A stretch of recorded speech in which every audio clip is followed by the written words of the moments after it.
Muy buenas, vamos a comenzar el estudio de la estadística. Primero que nada, la estadística es una de las grandes ramas de las matemáticas. No pretendemos o no pretendo que podamos explicar todo lo que concierne la estadística, todas las implicaciones que tiene el análisis de tablas, gráficos, resumen de datos, interpretación, inferencia, porque la rama es bastante amplia. Básicamente vamos a tratar de tomar en cuenta los aspectos más generales de cada una de las partes que tiene que manejar el estudiante para pruebas. Pero como se les dice, la estadística es muy amplia y solamente vamos a tomar aspectos muy generales. Comencemos. Primero que nada vamos a definir los diferentes tipos de variables que se dan en la estadística. Una variable estadística es cada una de las características o cualidades que poseen los individuos de una población, también conocidos en algunas ocasiones como el elemento de estadística.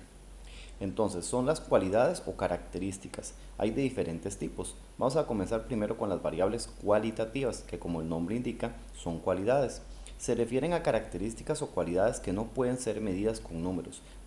Podemos distinguir de varios tipos, aunque como se les dice, básicamente son cualidades. Están las cualidades de tipo nominal.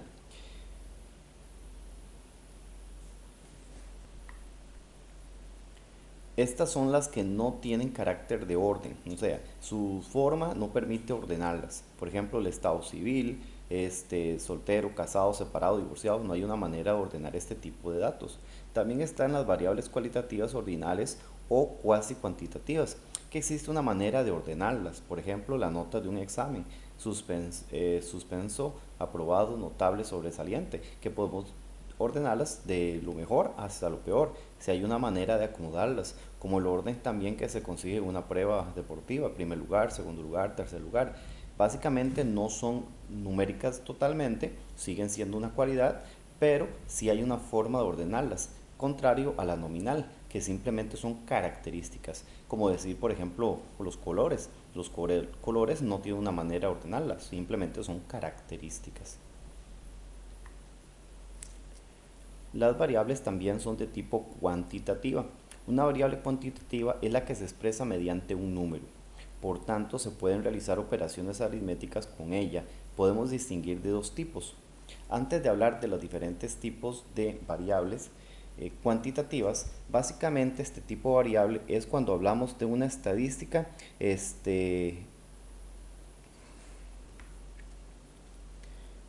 que básicamente para su análisis necesita desarrollar o formalizar la relación que existe numérica entre las variables o elementos del estudio, contrario a la cualitativa que muchas veces necesita la interpretación del investigador. En cambio, en el caso cuantitativo, se requiere más bien el análisis de los resultados.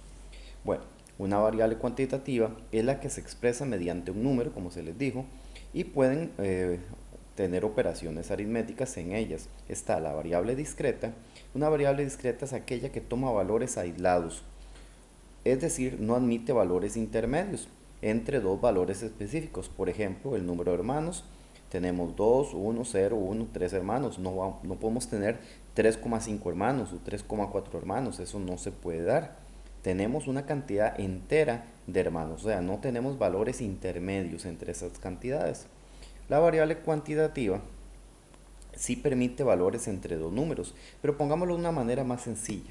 Los valores de una variable continua básicamente son aquellos que se pueden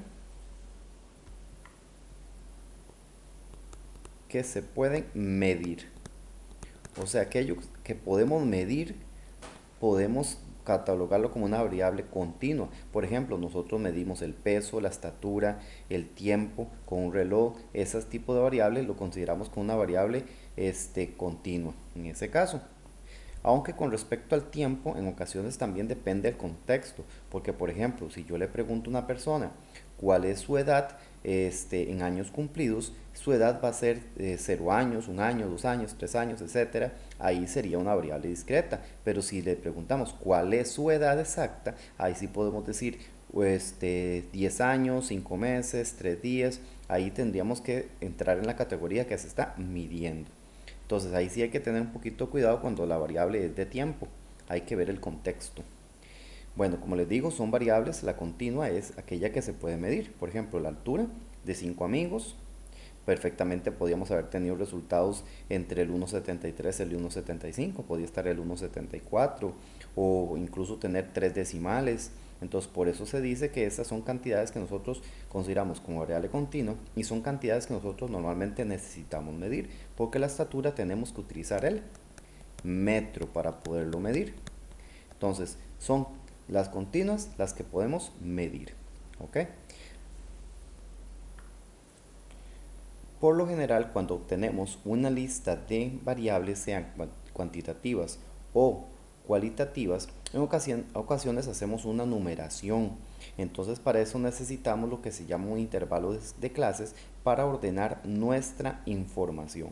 Pero repito, los intervalos de clases son en algunas ocasiones que necesitamos resumir información cuando tenemos mucha información, cuando existe muchos datos.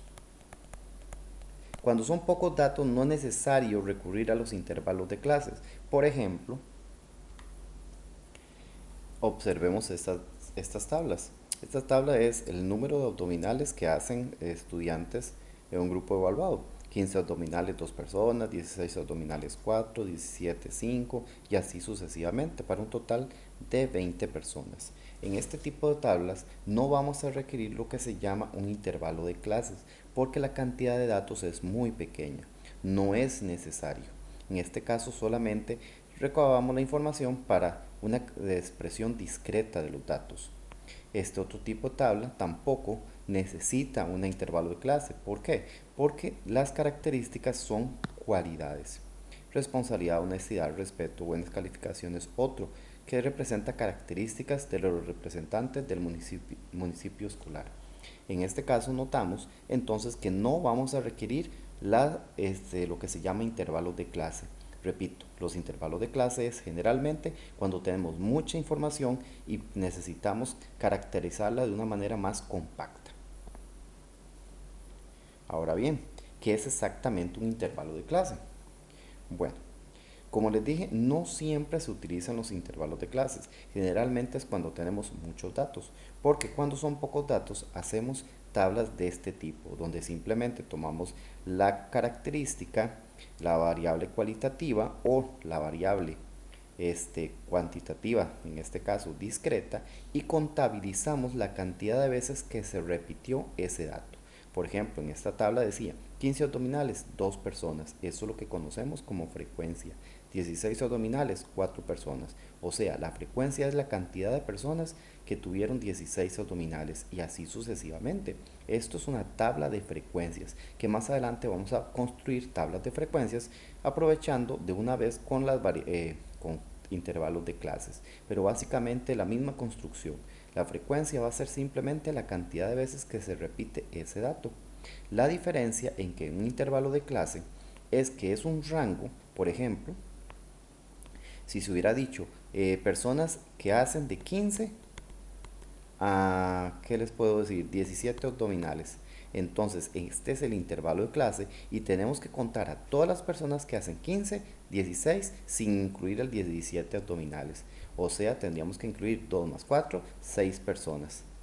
De 17 a 19 personas. Entonces debemos incluir todas las personas que hacen 17, 18 sin incluir 19 abdominales. Entonces 17 y 18, 5 y 4, 9. Y así sucesivamente. Aquí lo que tenemos es un intervalo de clase, donde ahí sí vamos a contabilizar todos aquellos que cumplen con estas características. Noten que eso no es posible si nuestras características son cualidades. No podemos decir contabilicemos todos aquellos que son responsables y honestos. Bueno, sí podemos, pero sería como sesgar un poco el estudio que se está haciendo. Bueno, como les decía, entonces un intervalo de clase, ¿cómo se construyen? Los intervalos de clase se emplean si las variables toman un número grande de valores, como se los dije, o la variable es continua. También se toma en caso de continua porque, por ejemplo, si los datos son, digámosles, 1.71, 1.72, 1.73, 1.74, digamos que son estaturas, y así sucesivamente, y hay otro 1.71. Entonces es más sencillo catalogar los datos, por ejemplo, tal vez entre 1.6 a 1.7, de 1.7 a 1.8, para así tomar en cuenta todos los que cumplen las características entre todo este rango, entre todo este intervalo. Entonces, cuando las cantidades son continuas, también en ocasiones se hace el uso de el intervalo de clase. ¿Ok? Ahora, se agrupan los valores en intervalos que tengan la misma amplitud denominado clases. ¿Qué quiere decir la amplitud? Ven acá en este que traté de hacerles el ejemplo. La amplitud en este caso, el intervalo iba de 2 en 2. De 15 a 17 hay 2, de 17 a 19 hay 2. O sea, cada intervalo de clase tiene que ser del mismo tamaño. No puede ser que un intervalo tenga de 3 elementos, otro de 5, otro de 6. No, todos tienen que ser del mismo tamaño.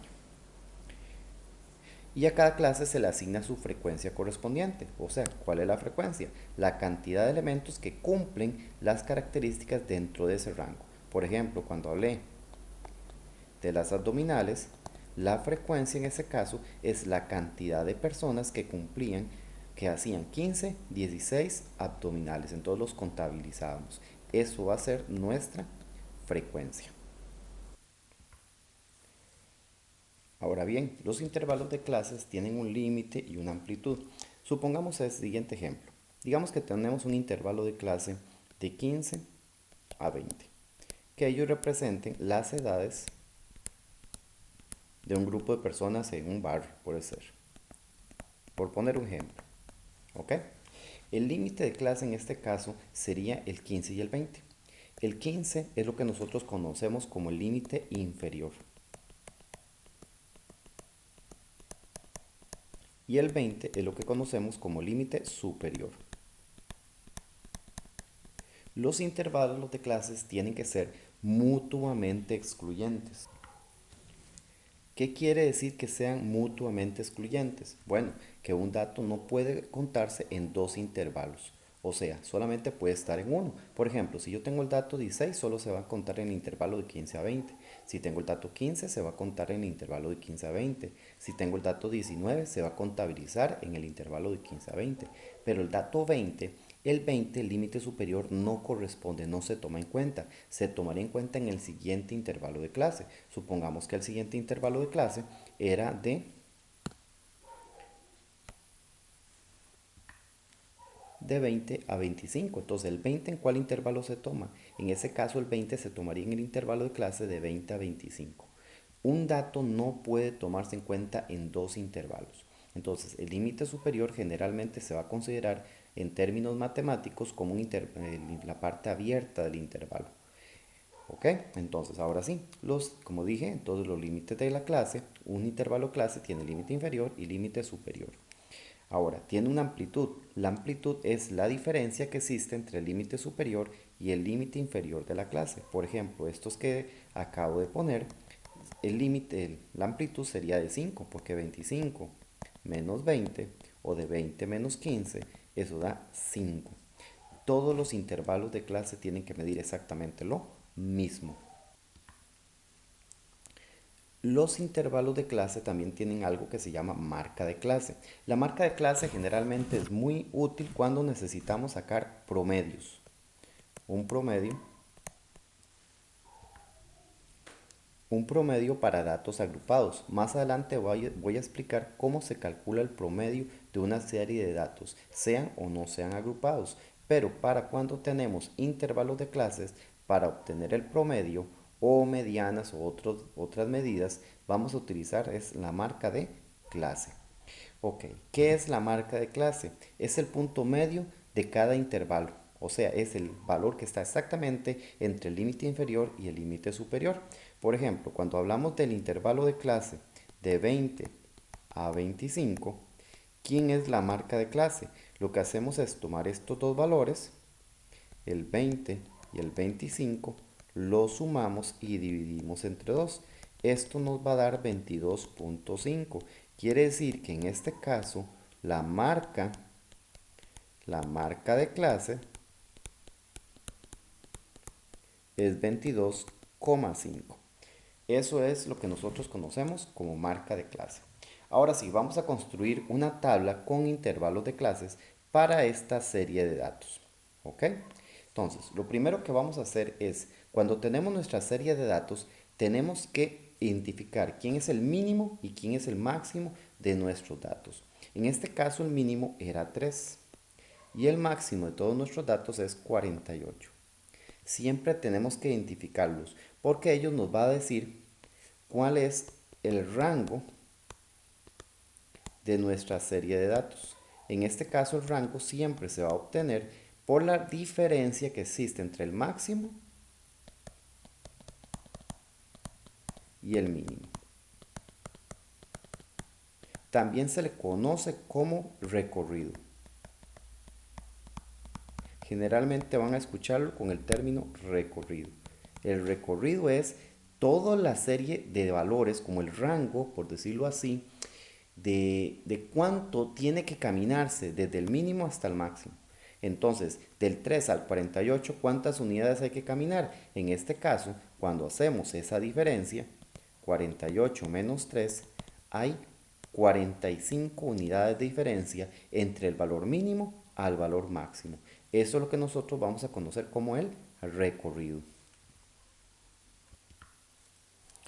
Como les dije, se hace la resta. Ahora, debemos determinar cuántos intervalos de clase van a haber.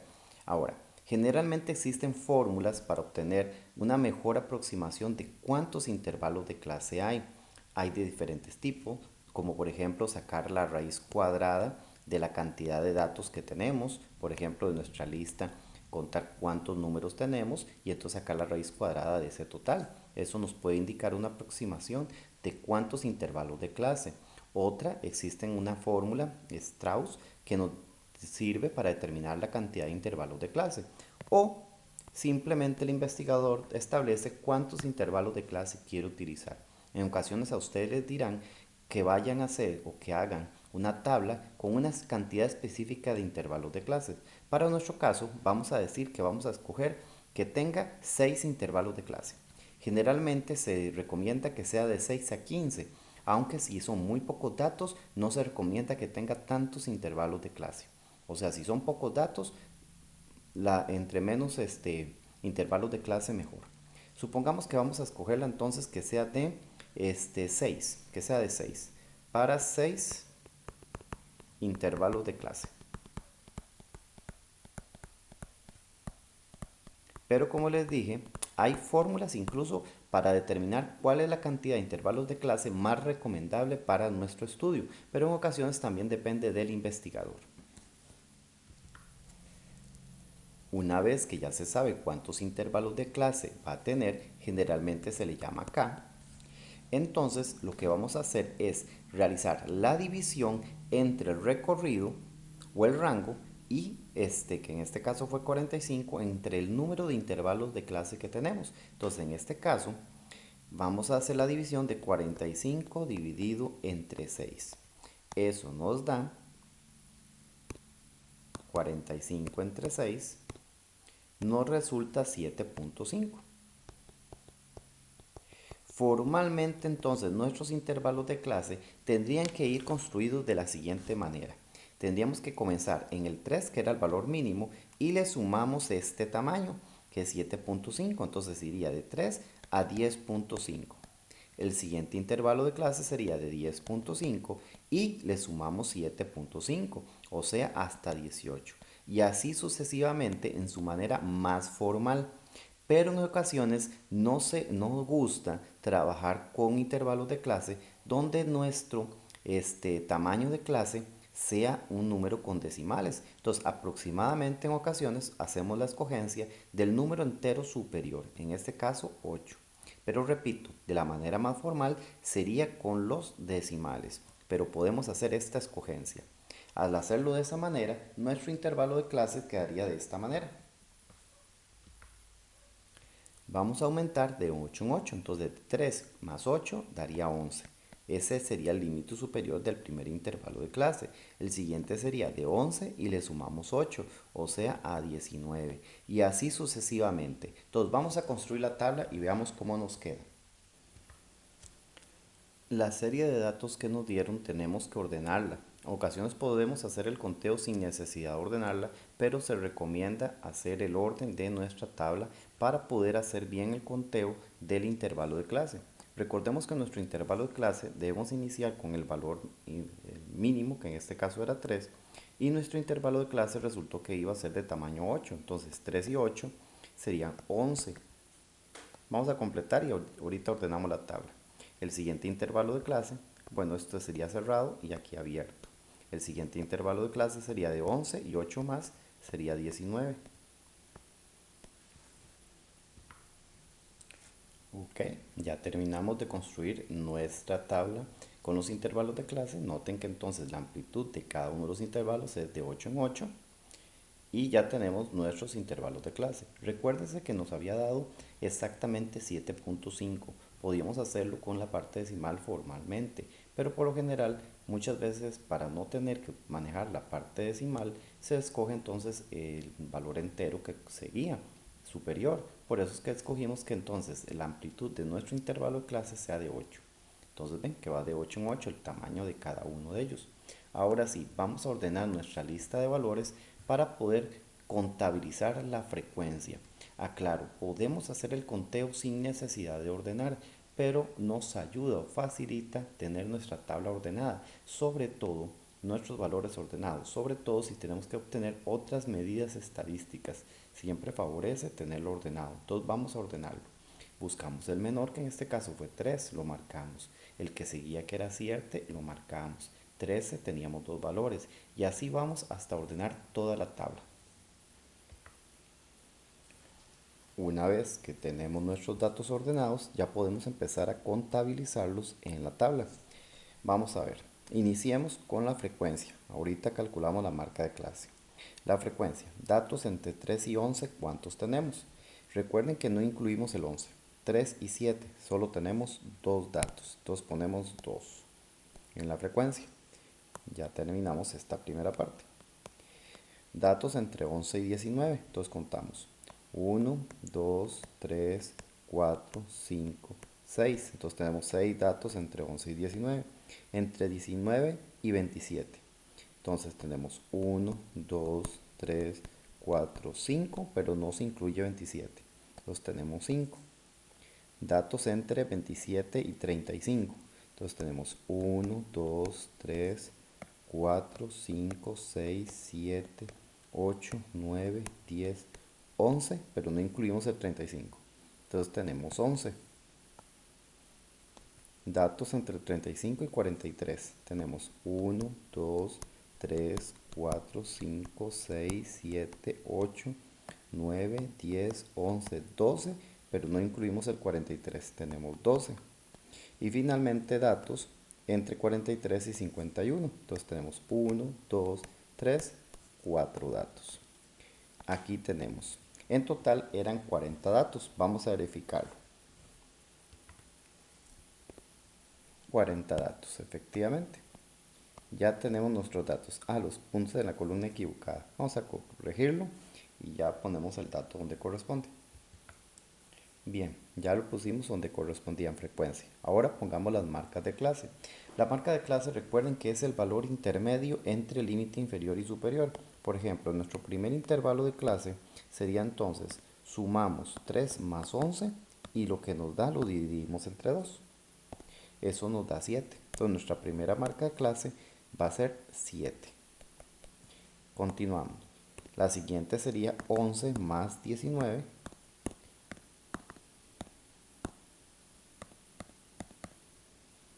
Más 19 dividido entre 2. Eso nos daría 15. Si ustedes gustan pueden calcular el resto. Entonces igual, 27 más 35, lo sumamos entre 2 da 31 y así sucesivamente. Noten también que entre marca de clase y marca de clase hay 8 unidades. Se mantiene el tamaño de la clase en estos casos. Bueno, ahora sí, vamos con lo que es frecuencia acumulada. Vamos a explicar qué es una frecuencia acumulada. La primera frecuencia en este caso va a ser 2, no hay problema. Acumulada es ¿Cómo tomar estos dos intervalos al mismo tiempo? Entonces, una manera fácil de calcular la frecuencia acumulada es sumarlos en diagonal. 2 más 6, en este caso es 8. O sea que la cantidad de datos que hay desde el 3 hasta el 19 son 8 datos. Hacemos lo mismo que en la siguiente casilla. 8 más 5 nos da 13. ¿Qué quiere decir 13? Que entre el 3 hasta el dato 27 hay 13 datos. Y continuamos. 13 y 11 daría 24. 24 y 12 resulta 36. Y 36 y 4 da 40. Que aquí tiene que coincidir con el total de datos. Básicamente la frecuencia acumulada también le sirve para decir el orden que hay entre los datos. Por ejemplo, aquí entre 8 y 13, ¿qué quiere decir? Que en la posición 9, 10, 11, 12 y 13 están los datos del 19 al 27. Me explico nuevamente. De 8 a 13, entonces el siguiente dato después de 8 sería el dato número 9. Quiere decir que el dato número 9 está en el intervalo de 19 a 27. El dato número 10 está entre el intervalo de 19 a 27. El dato número 11 está en el intervalo de 19 a 27. Verifiquémoslo para que vean. El dato número 9 está en este intervalo. Véanlo. 1, 2, 3, 4, 5, 6, 7, 8, 9. El dato 9 es un 20. El 20 efectivamente está entre 19 y 27. O sea, él les dice en cierta forma la frecuencia acumulada, la posición de los diferentes datos. ¿Por qué es importante? Porque nosotros vamos a necesitar más adelante saber en qué posición o qué dato está en la posición X. Por ejemplo, si yo les pidiera qué dato está en la posición número, ¿qué les puedo decir? En la posición número 11, entonces, ¿cómo hago yo para saber? Me voy a la tabla, busco la frecuencia acumulada y ahí me doy cuenta quién está en la posición 11. ¿Cómo hacemos? En la posición 11 está entre 8 y 13, o sea, la posición 11 está en este intervalo. Si a mí me hubieran dicho la posición número 17, entonces me vengo acá, 17 está entre 13 y 24, o sea, el dato que está en la posición 17 está aquí, en el intervalo que va de 27 a 35, y así sucesivamente. O sea, básicamente la columna de frecuencia acumulada les dice posición de los datos. Frecuencia relativa. La frecuencia relativa simplemente es un porcentaje. Entonces, este porcentaje lo que se hace es calcular la frecuencia que ustedes tienen en su dato, en este caso 2, entre el total de datos, que en este caso era 40, por 100. Esa es la frecuencia relativa. Repito entonces, es la frecuencia que tiene el dato entre el total de datos, que era de 40, que eran 40 datos, por 100. Entonces, en este caso, 2 dividido entre 40 por 100 nos da 5%. Es un porcentaje. Y así continuamos con los demás. El siguiente sería 6. Vamos a poner el cálculo, pero normalmente esto no se pone, ya solo se pone el porcentaje. Sería 6 entre 40, lo que da por 100. Eso nos daría, en este caso, 15%.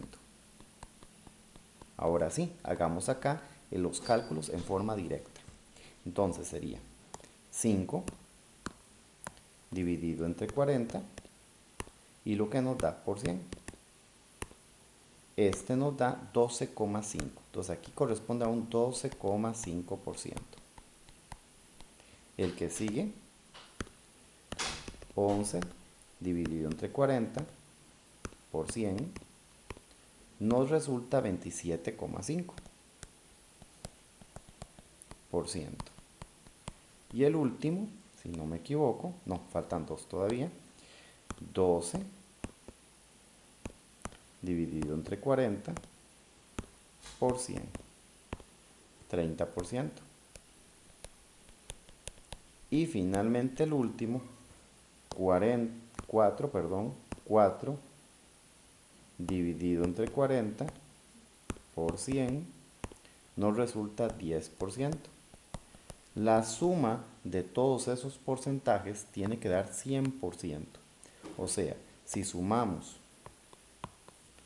5 más 15 más 12,5 más 27,5 más 30 más 40 tiene que darnos, perdón, más el último era 10, más 10 nos tiene que dar 100%. En ocasiones por los redondeos puede ser que les dé 99.99 o 100.01, una pequeña diferencia, pero es por los redondeos en algunas ocasiones, pero generalmente tiene que dar 100 exacto. Y la frecuencia acumulada es igual que en la frecuencia acumulada relativa. Aquí me faltó poner relativa. Entonces hacemos la suma igual en diagonal. 5 más 15 nos da 20%. 20 y 12,5 nos da 32,5%. Y así sucesivamente. Y listo, tenemos nuestra tabla de frecuencias. Ahora, con respecto al estudio estadístico, también tenemos que analizar el tipo de datos que vamos a recoger, si vamos a trabajar con toda la población o con una parte de ella. Eso lo explicaremos entonces en la próxima sección.